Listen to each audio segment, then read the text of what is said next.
God is good. Salamat po sa lahat po ng mga nag-invite talaga, praise the Lord.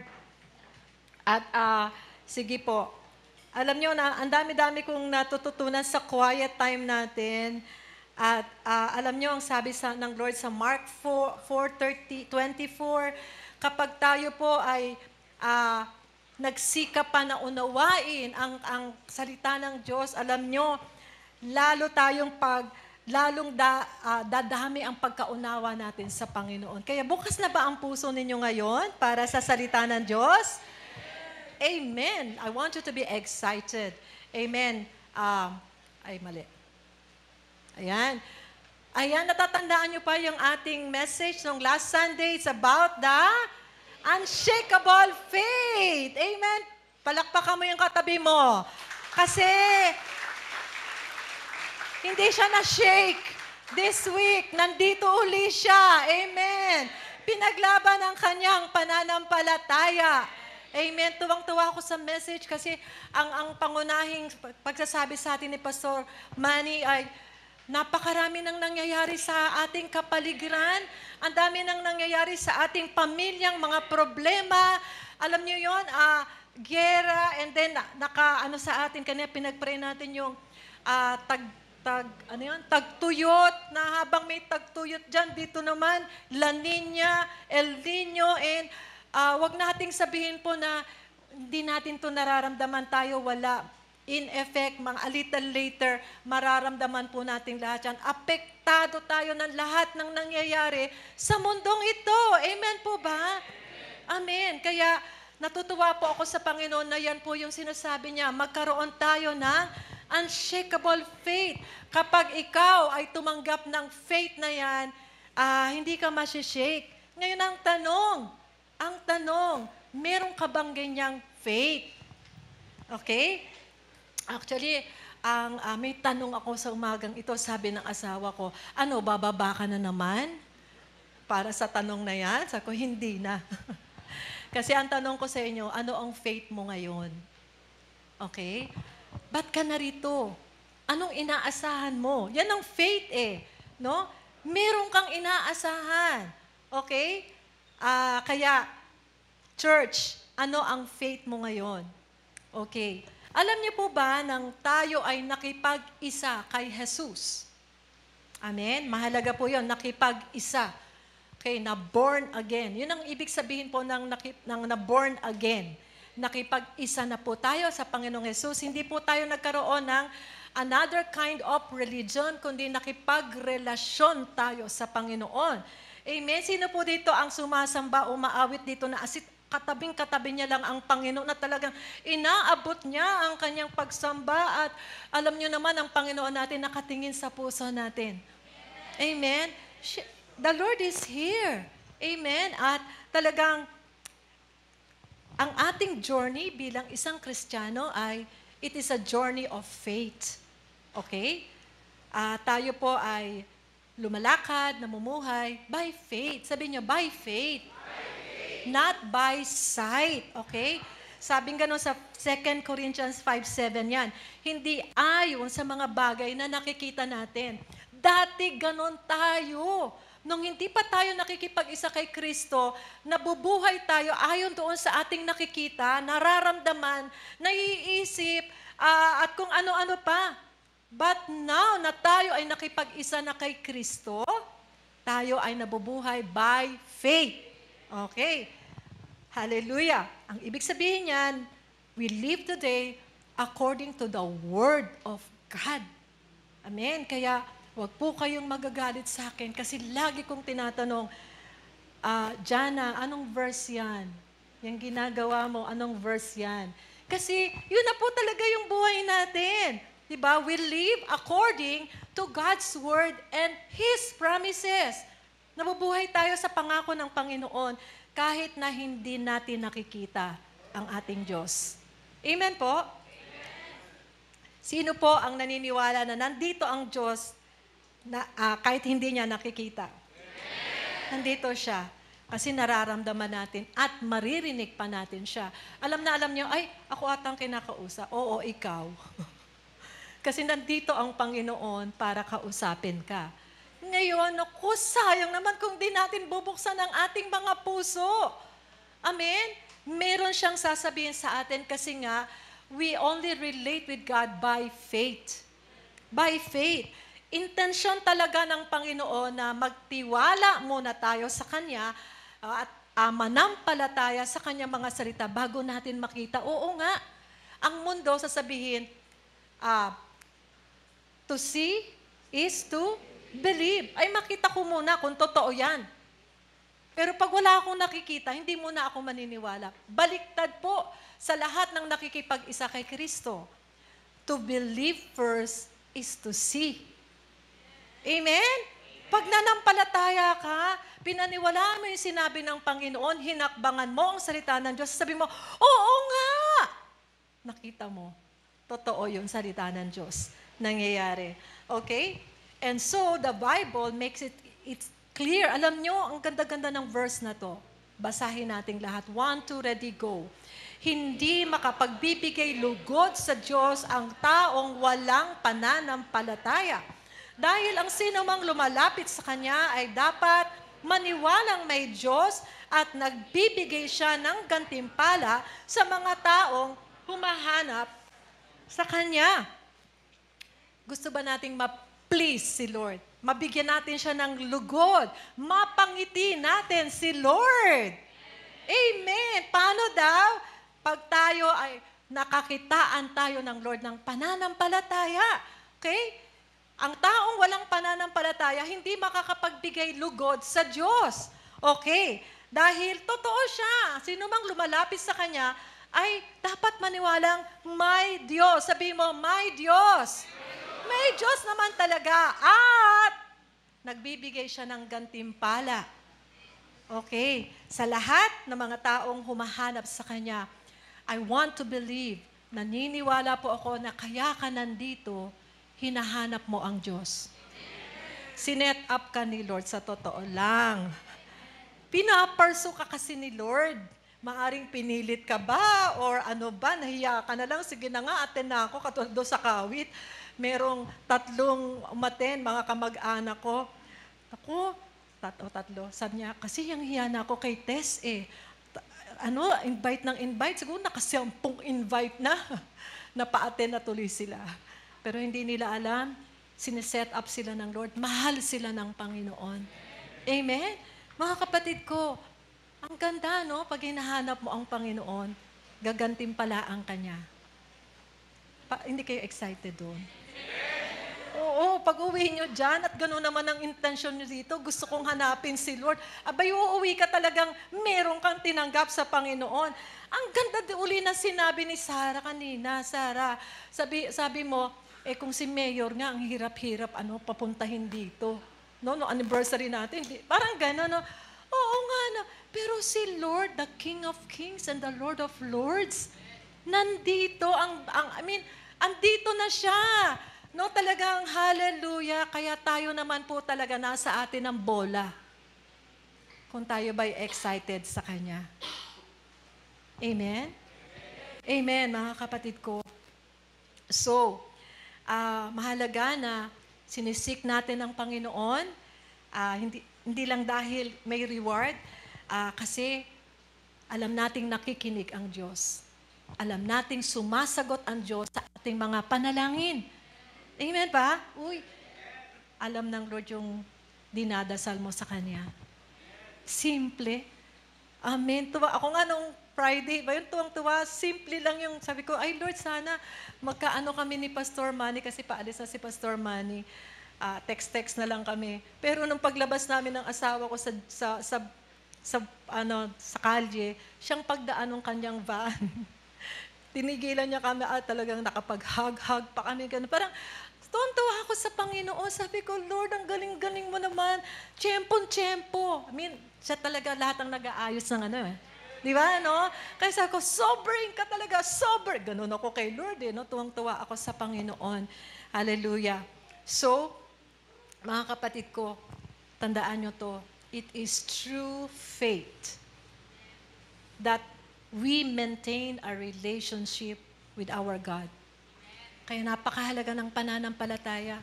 Diyan ka nakakapag-relate sa Panginoon. Amen? Sabihin niyo, faith. Kaya napakahalaga ng ating pananampalataya. Napakahalaga pa sa ating Diyos ang ating pananampalataya. Ewan ko lang po, no? Kasi nagbabasa tayo ng pare-pareho sa Mark. Natuwa ako sa Panginoon. Ang dami niya nakikita. Sabing ganoon sa ambayon yung inaagasan ng sa Mark 5. Sabi niya gano'n, anak, pinagaling ka ng iyong faith. Ito yung babaeng inaagasan. Imagine nyo, ang nakagaling sa kanya, yung faith niya, kasi hinabol-habol niya talaga. Pag nahipo ko lang yung laylayan, alam niya na kaya siyang pagalingin ng Panginoon. Nakita ni Lord. Kaya ang sabi ni Lord, because you dare to believe, your faith has healed you. Oh, mga kapatid, ang pananampalataya nakakagaling ng sakit. Amen. Hallelujah. Tapos sumunod sa verse 36, ito naman si Jairus, yung anak niya, mamatay na, sabi, ay namatay na po yung anak niyo. Pero nakakitaan siya ng Lord ng faith Talagang, sabi niya, huwag kang matakot. Manampalataya ka lamang. Don't yield to fear. All you need to do is keep on believing. Alam niyo, nabuhay yung anak niya. Amen. Ang pananampalataya ay nakakabuhay. May mga namatay na bang pag-asa sa inyo? May mga namatay na bang mga pangako ng mga, di ba? God can give hope at nagbibigay buhay. Amen po. Hallelujah. Napaka-importante. Pag tunay ang faith mo, may katiyakan ka. At may evident ang faith mo. Okay? Sino dito ang may pananampalataya? Oh, yan. Tingnan natin yan, ha? Kasi maraming tao nagsasabi, ay ako naman talaga yung naniniwala sa Diyos. Pero iba po yung pananampalataya na galing sa Diyos. Biblical faith. Okay, sabi po, next slide natin, sabi po sa verse 1 ng chapter 11 ng Hebrews, 1, 2, ready, go! Ang pananampalataya ay ang katiyakan na matatanggap natin ang mga bagay na inaasahan natin at ito ay ang pagiging sigurado sa mga bagay na hindi natin nakikita. Amen! Hallelujah! Anong isinasabi dyan? Ang pananampalataya ay may katiyakan, may assurance na matatanggap mo yung mga bagay na inaasahan mo. Okay? At may ebidensya. Sabi nyo, ebidensya.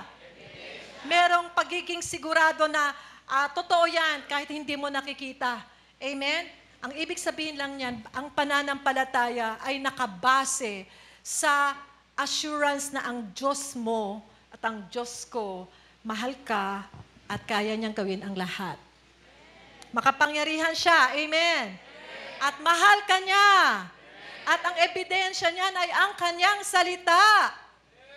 Kaya napakahalaga po talaga. Bakit ba tayo laging ini-encourage dito sa church? Magbasa tayo, mag-quiet time tayo, makinig tayo ng message,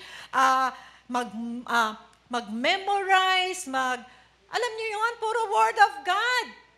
Kasi po dyan nagsisimula ang pananampalataya. Hallelujah. Kaya pag tatanungin ko kayo, ano nang narinig mo sa Panginoon ngayon? Kaya tayo nagko-quiet time. Amen po? Listen to this, church. Nagbasa ako sa Hebrews 11. Napakahaba niyang chapter, pero sobrang na-enjoy ko siya. Pero hindi ko naman sasabihin sa inyong lahat kasi ang haba nga. No? Kayo na ang magbabasa. But, alam niyo, ano pang nagagawa ng pananampalataya? Sabing ganoon, ang pananampalataya ng mga ninuno natin, kinalagdan sila ng Diyos. Talagang pag nakakita ang Diyos ng pananampalataya sa atin, natutuwa sa iyo ang Diyos. Amen. Hallelujah. Imagine matuwa sa iyo si Manny Pacquiao kaya Queenie. Ano kayang gagawin ni Manny Pacquiao? Queenie, sobra naman yung pagpipicture-picture mo sa akin. Natuwa si Manny Pacquiao. Ano kayang ibibigay kay Queenie, How much more this King of Kings and the Lord of Lords, the Maker of heaven and earth. Hallelujah.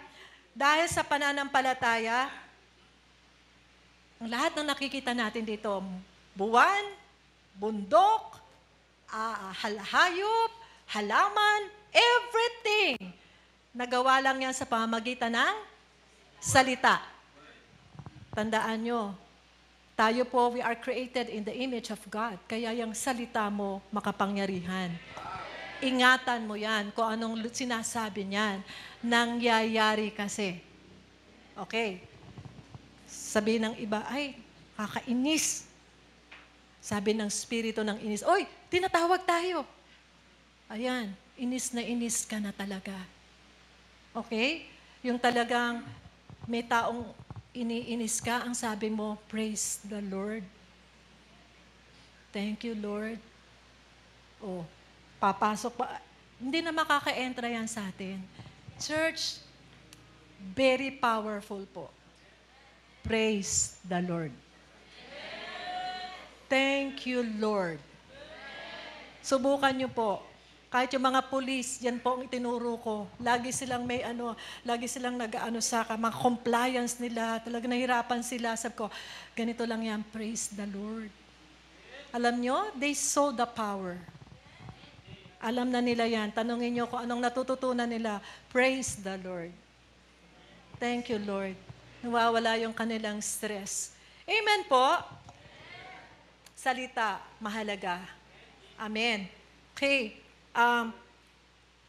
Tuwang-tuwa din po ako sa pananampalataya dahil ang sabi po ng Word of God, dahil sa pananampalataya, pinakinggan ni Noe ang babala ng Diyos tungkol sa mga bagay na mangyayari.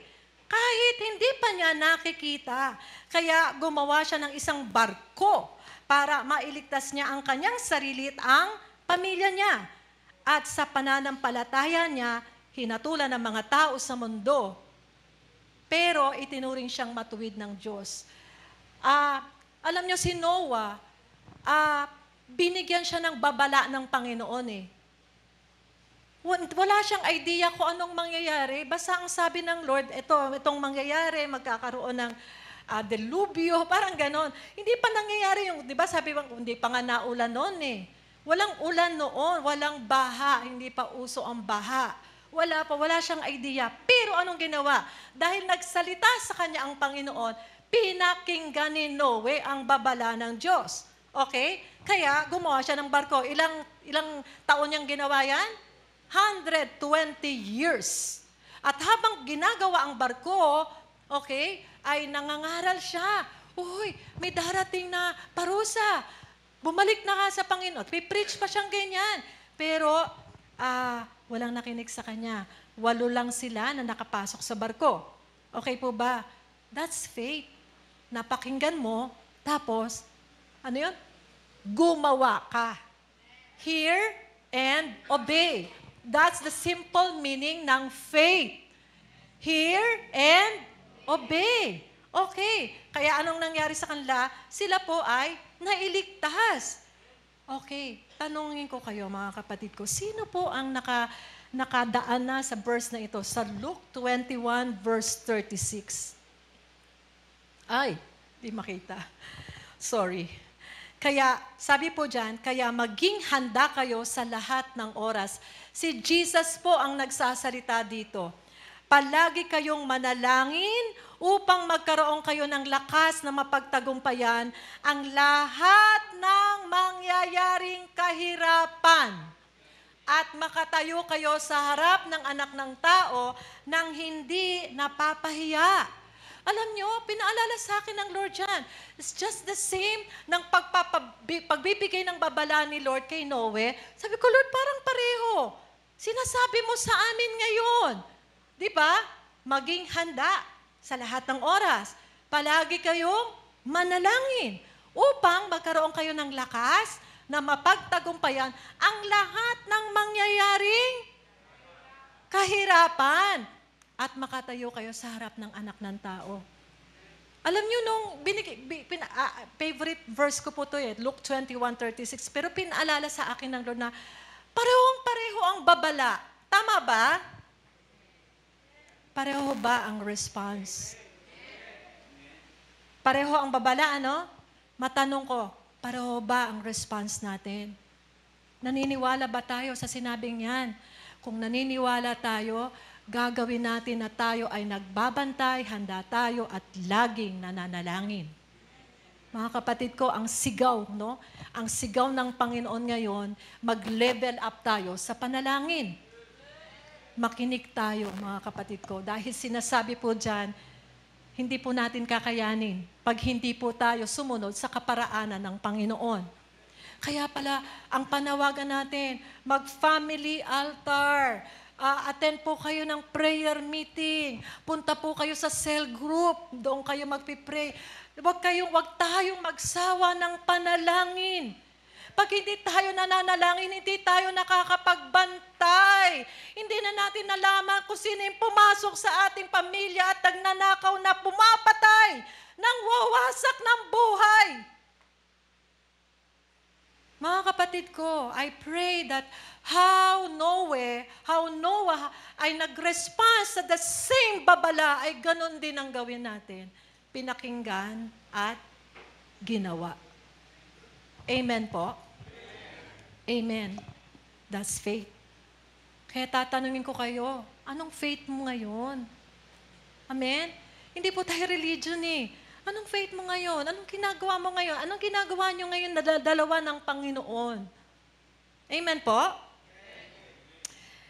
Si Abraham, dahil sa pananampalataya, dahil narinig niya sa Panginoon na kahit matanda na siya at baog ang asawa niyang si Sarah, naniwala si Abraham na tutuparin ng Diyos ang pangako. Nangako kasi ang Diyos sa kanila na magkakaanak sila ni Sarah. Kaya mula kay Abraham na wala ng pag-asang magkaanak pa, nagmula ang isang lahi na kasindami ng mga bituin sa langit at buhangin sa dalampasigan, at yan po yung bayan ng Israel. Amen? Doon po galing yan kay Abraham, itong may war ngayon, ginigera ng matindi sa iba't ibang side. Grabe po, ano? Naniwala siya sa mga pangako. Kahit na hindi na kaya talagang manganak, baog pa, tapos tandang-tanda pa, matandang-matanda pa, pero nanganak. Diba? May pangako ba sa iyo ang Diyos na pinangahawakan mo o binatawan mo na? Kasi parang imposible eh. No? Hallelujah. Dahil sa pananampalataya, marami sa mga nakipag-isa kay Jesus, nilupig nila ang mga kaharian. Nanalo sila, namahala sila ng may katarungan at tinanggap nila ang pangako ng Diyos. Amen. Meron ding mga nanampalataya sa same chapter, Hindi sila ginalaw ng leyon. Sino yon? Si Daniel. Dahil sa pananampalataya niya, hindi siya ginalaw ng leyon. Hindi sila napaso sa nagliliyab na apoy. Sino yon? Shadrach, Meshach, and Abednego. Tatlo silang inihagi sa pugon. Dahil sila ay alam nilang hindi sila pwedeng mag-worship, mag-bow down sa ibang Diyos. Pinaglaban nila yon. Sabi nila, alam namin po, kaya kami iligtas ng Diyos pero kung hindi niya kami ililigtas, sige po, doon na po kami sa apoy. Wow! Kaya ba natin yon? O, di ba, 3 silang tinapon, tapos maya-maya nakita nila, 4 ang nandun. Sinamahan sila ng Panginoon. At wala kahit yung isang strand ng hair nila ang nag-amoy usok nung sila ay lumabas. Meron ka bang kagipitan, problema na talagang sobra na, lahat na nasa iyo ng problema? Ang tanong, sinong kasama mo? Kasama mo ba si Lord? May pananampalataya ka ba na kahit ganyan ang nararanasan mo, tutuloy kang mananampalataya sa Panginoon? Hallelujah! Unshakable faith! Amen! Mga kapatid ko, alam ko lahat tayo ay dumadaan sa mga apoy ng mga suliranin Amen? Mga kapatid ko, don't give up. Sama mo ang Panginoon. Manampalataya ka sa kanila. Okay? Sa Kanya. Okay, naligtas sila sa kamatayan. Ang iba sa kanila ay mahina, pero pinalakas sila ng Diyos. Okay, feeling mo ba hindi mo na kaya? Nanghihina ka, may sakit ka. Hindi, manampalataya ka, kasama mo ang Diyos, palalakasin ka ng Diyos. Hindi mo ba kayang iwanan ang kasalanan? Iniisip mo, hindi, ganito na ako talaga. Hindi na ako makakaalis sa drug addiction. Hindi. Sama mo ang Panginoon, manampalataya ka. Lalaya ka. Palalakasin ka ng Panginoon. Amen? Usong-uso ang mental issues ngayon. Kung ano-anong pinapaisip sa iyo, no? May nagka-problema ka, talagang inisip mo ng inisip. Oh, saan ka na dinala niyan? Kasama mo ang Panginoon, manampalataya ka. Hallelujah! Hindi ka iiwanan ng makapangyarihan, hindi ka kalilimutan na nagmamahal sa iyo. Amen, amen. Hallelujah. May mga nanampalatayang naging makapangyarihan sila sa digmaan at nilupig ang mga dayuhang hukbo. Amen po, mga kapatid, lahat tayo merong kaaway. Pero hindi yan katabi mo ang kaaway mo.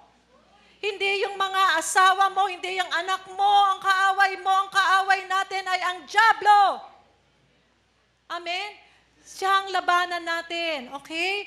Maging makapangyarihan tayo sa pakikipagdigma. Paano tayo makikipagdigma? Alamin mo ang salita ng Diyos, ipatupad mo sa panalangin. Maging mapagmahal ka pa rin. Amen. Hallelujah. Let's fight the good fight of the faith. Hallelujah. May mga babae naman dahil sa pananampalataya nila sa Diyos ay muling nabuhay ang kanilang mga anak na namatay. Grabe po, nung nabasa ko po ito, umiiyak ako sa Panginoon. Thank you, Lord. Tinanggap ko ito. Ang iba namang sumampalataya sa Diyos ay pinahirapan. Hindi pala lahat ng mananampalataya sa Diyos giginhawa. No? Pero meron din pala na ang iba namang sumasampalataya sa Diyos ay pinahirapan hanggang sa mamatay. Ayoko niyan. Parang gano'n agad yung flesh natin, ano? Tinanggihan nila ang alok na kalayaan, kapalit ng pagtalikod nila sa kanilang pananampalataya. Yun naman pala, kasi pinipili talaga silang tumalikod sa pananampalataya. Kay Jesus, ay pinili na nila talagang mamatay. Mapahirapan. Natatandaan niyo si Chloe? Si Chloe? Sino nakakatanda kay Chloe? Diba? Hanga-hanga tayo sa kanya. Pinugbog na eh. Bulag pa nga siya. No? Nagpa-follow up. Nagmi-mission. Tapos Muslim country kasi. Binugbog siya. Talaga halos mamatay din lang sa ospital. Di nung gumaling-galing na siya, nakita mo ba ang bumubog sa'yo? Ay, hindi na alam. Hindi po, bulag ako no? Alam nyo, mga ilang weeks lang, balik na naman siya doon. Nagsishare. Nakakahanga. Diba? Mga kapatid ko, praise God. Alam nyo, si Jesus, nagsakripisyo talaga siya para maligtas ka. Hallelujah. Mga kapatid ko, kahit na ganong kahirap ang ating mga sitwasyon ngayon, let's be confident that we are not alone. Hindi tayo nag-iisa. Amen? Hallelujah. Si Jesus ang pinagmumula ng ating pananampalataya at siya ang maglulubos nito. Amen. Hallelujah. Alam niyo po, hangang-hanga po ako sa ginagawa ng Diyos sa mga ilang mga kapatid natin. All for the glory of God, no? Sa ating barangay 10A, 10B, alam niyo po, si Ate Alice Elorde ay nagsimulang sumama-sama. Sama lang siya, si Ate Flor. Andiyan ba si Ate Flor? Alam niyo po, nagpipreach na sila doon.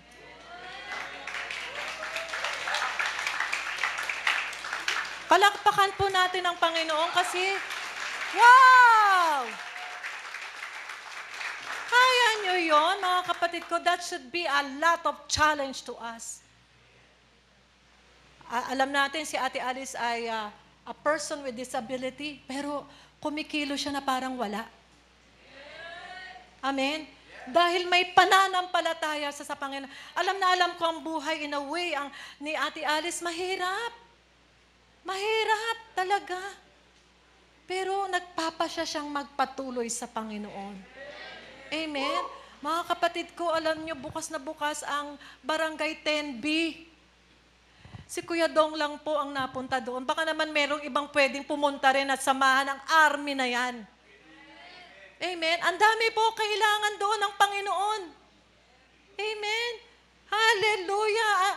Mga kapatid ko, praise God. Napakahalaga po ng unshakable faith. Amen? Siguraduhin po natin na unshakable. A faith that is prepared to face whatever challenge that may arise. Amen? Yung iba, hindi naman sa church natin to, ha? Pag umulan, hindi na atin ang church. Umulan eh. Hindi yun sa atin, ha? Hindi mga taga-JG yan. Oo. Okay? Alam nyo, mga kapatid ko, andito tayo para palakasin kayo, patatagin kayo, i-train kayo because we are an army of God. Ang dami nating ililigtas, mga kapatid, and kailangan natin talaga ng faith para mangyari yan. Hindi natin kaya per se. Kailangan natin ang Word of God. Kaya nga tayo merong mga BTC, School of Workers. Please, wag niyo po talaga itong isnabin. Wag niyo po talagang pag in-invite po kayo dito, ibig sabihin po, pinipili kayo ng Panginoong para palakasin, patatagin, palaguin, gagamitin ng Panginoong magligtas, punuin ang langit. Hallelujah. Praise God. Hindi po madaling umattend noon. Hindi po madaling umattend, pero alam nyo, very rewarding. Very rewarding po. Hindi tayo lugi sa Panginoon. Amen? Hallelujah. Let's have that unshakable faith na tumatagos sa bubong. Bumubutas ng bubong. No? At umaabot sa iba. Hindi lang para sa iyo ang faith. Amen? Hallelujah. Alam nyo, ito, nabasa ko rin. Nabasa nyo rin to actually. Mark 2. Let's read 1, 2, ready, go. Pagkalipas ng ilang araw, bumalik si Jesus sa Capernaum. Agad namang kumalat ang balitang naroon siya. Kaya napakaraming tao ang nagtipon doon sa tinutuluyan niya hanggang sa wala ng lugar, kahit sa labas ng pintuan, at ipinangaral niya sa kanila ang salita ng Diyos. Alam niyo talaga, kaya ko na-share to ngayon kasi nabasa ko po to sa quiet time, no? Ano daw ang meron? Viral na viral noon si Jesus. Kahit nasaan si Jesus, ang daming taong sumusunod sa Kanya. Wow, viral. Ngayon ba viral si Jesus? Viral ba si Jesus? Ibig ba sabihin yan ay pinapangaral natin, pinagsasabi natin, ikinukwento natin si Jesus? Mina na ng konti, ano? Gagawin nating viral si Jesus. JG, gagawin nating viral si Jesus. Ang daming umaagaw ng mga na atensyon natin. Iba yung pinagba-viral natin, no? Okay? Mga kapatid ko, tingnan niyo itong nangyari dito. Kumalat ang balitang nandoon si Jesus, kaya napakaraming tao. Okay? People are attracted to Jesus. Kaya ka nandito, na-attract ka kay Jesus. Amen? Bakit? Kasi, sa sinasabi doon sa verse na yun, pinangalan niya kasi ang salita ng Diyos. Sa totoo lang, kailangan natin ang salita ng Diyos. Yung mga taong yung napakaraming sumusunod kay Jesus, sila ay may, in a way, meron silang nararamdamang uhaw. No?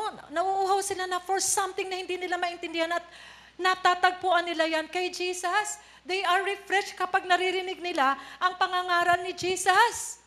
Amen po ba mga kapatid ko? At hindi lang yon. Siya ay nagpapatawad ng kasalanan. Sino dito mga pinatawad sa kanyang mga kasalanan? Talaga, amen. Palakpakan natin ang Panginoon. Salamat po, Panginoon. Nagpapatawad ng kasalanan ng ating Diyos.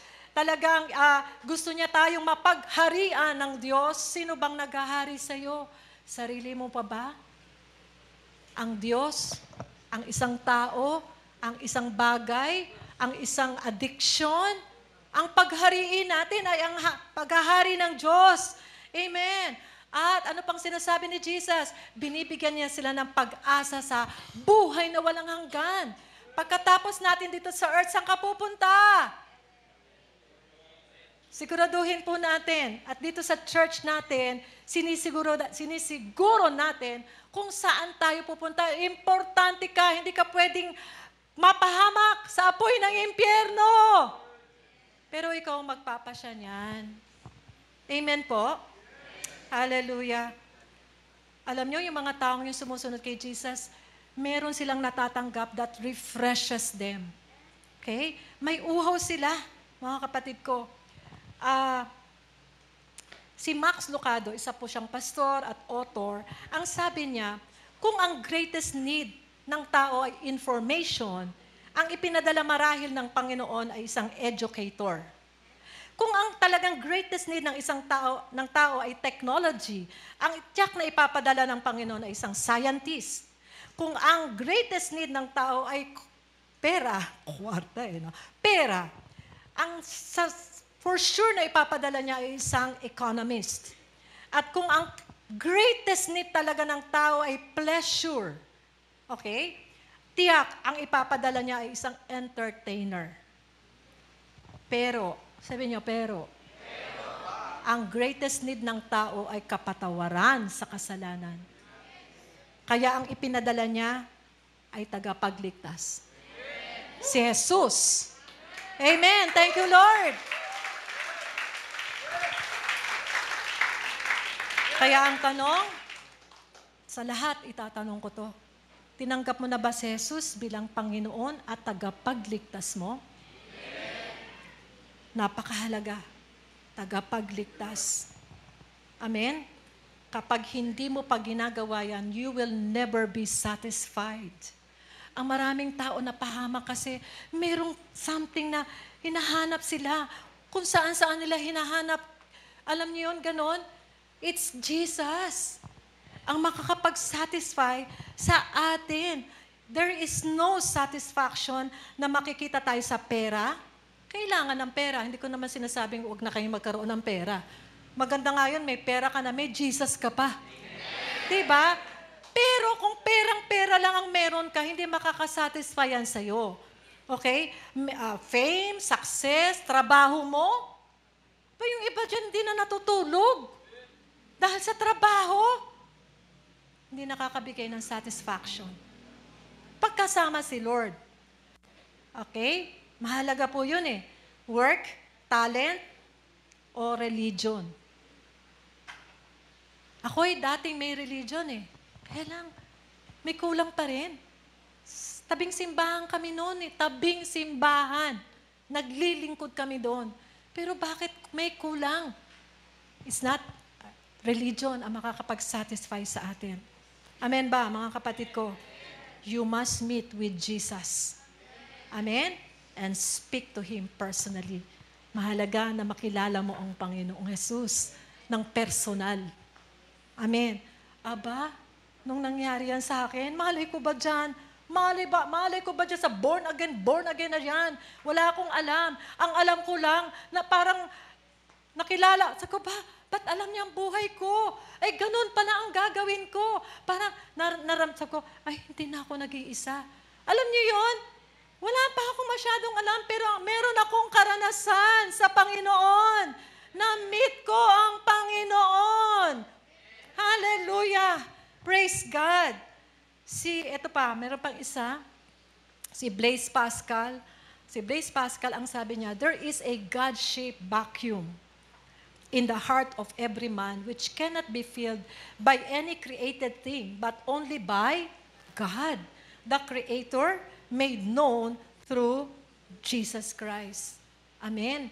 palang mga puso natin o yung kaloob-looban natin, meron niyang butas, vacuum, no? Na ang pupuno lang pala dyan ay si Jesus. Amen. Sino po dito ang kumpleto na satisfied sa buhay niya dahil meron siyang Jesus? Pumalakpak.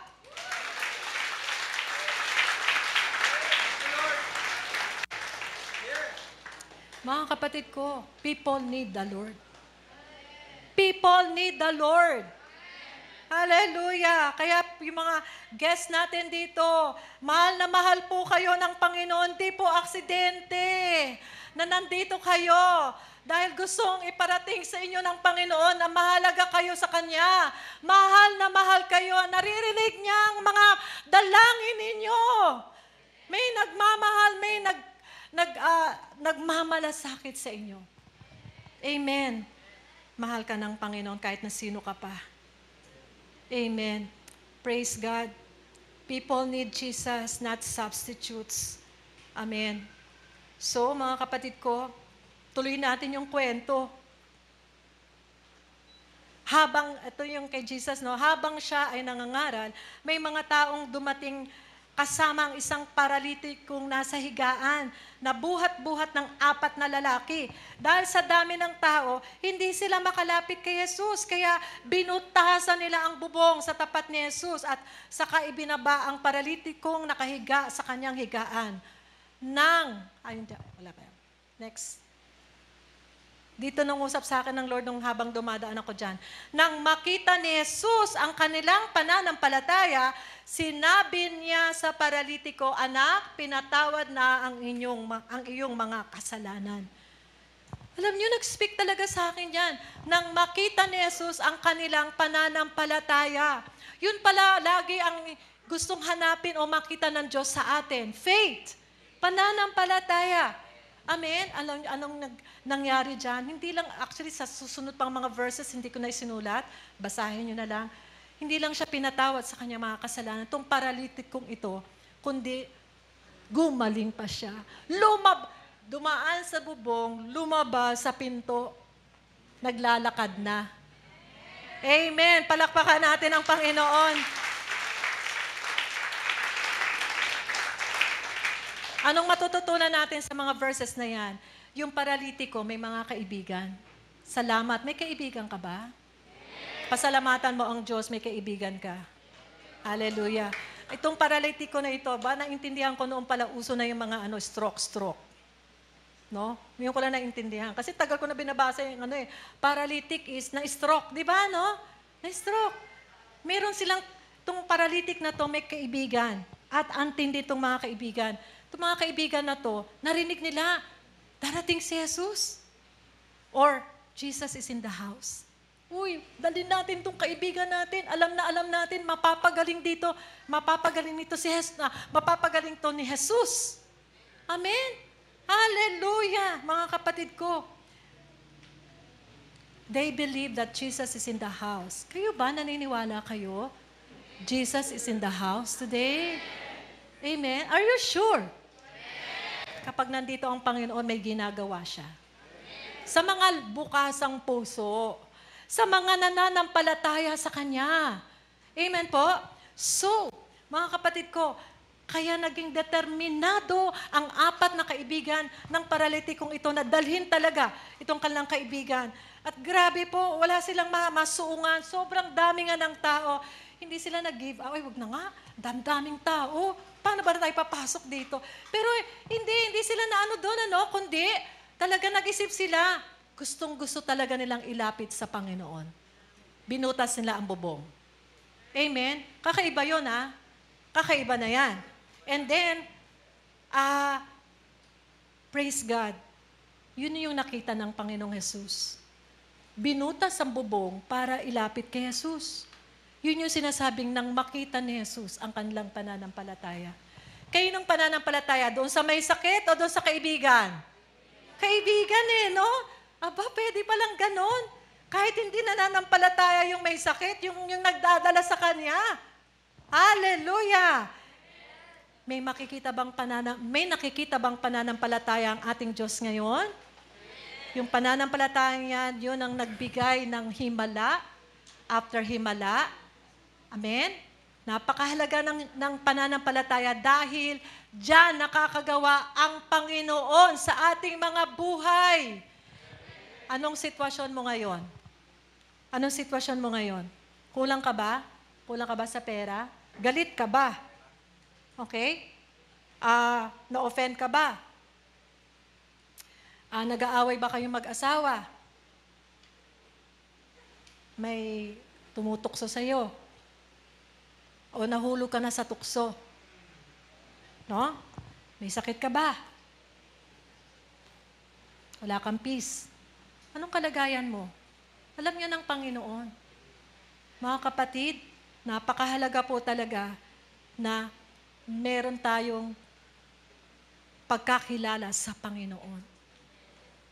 Itong apat na anong masasabi natin? Bakit hindi lang isa yung Hindi nila kaya pag isa lang paralitiko yun eh.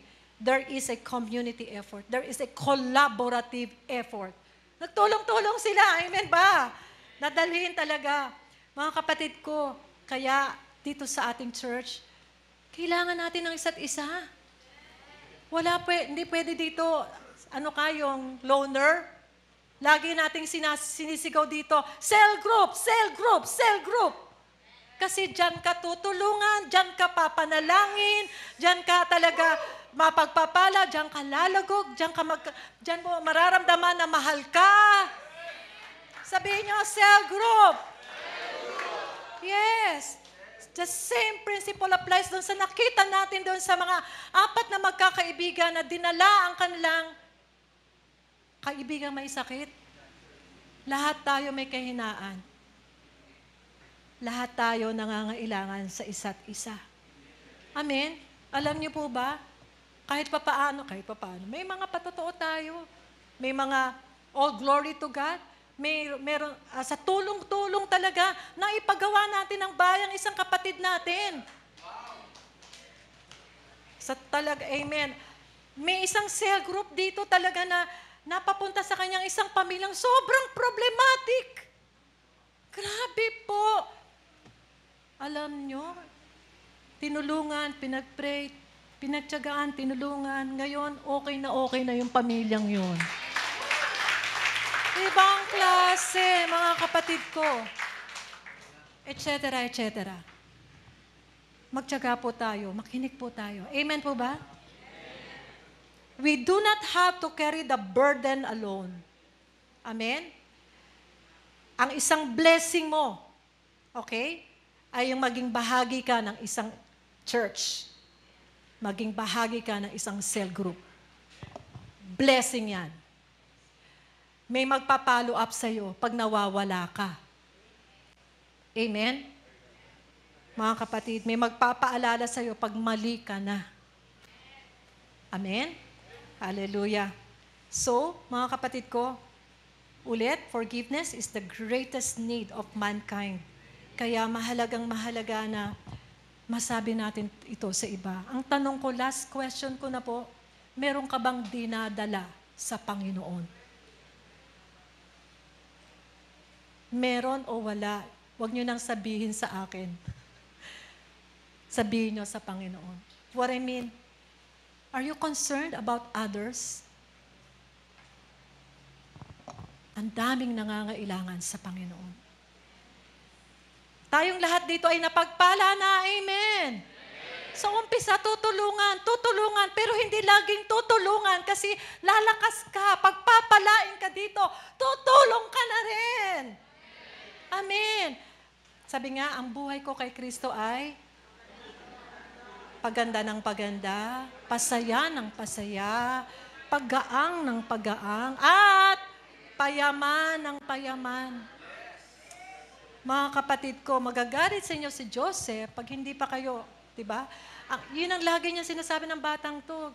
Aayos ang buhay mo pag nakay Kristo ka. Hallelujah. Amen. Amen. Thank you, Lord. Hallelujah. Mga kapatid, mahalaga sa Diyos ang pananampalataya mo. Pahalagahan natin ito. Alam mo na ba ang gagawin mo? Palaguin natin ang mga pananampalataya natin. Hindi tayo kontento. Gusto natin makaranas pa ng mga himala. makaranas na talagang evident kasama natin ang Panginoon dahil may pananampalataya tayo sa Kanya.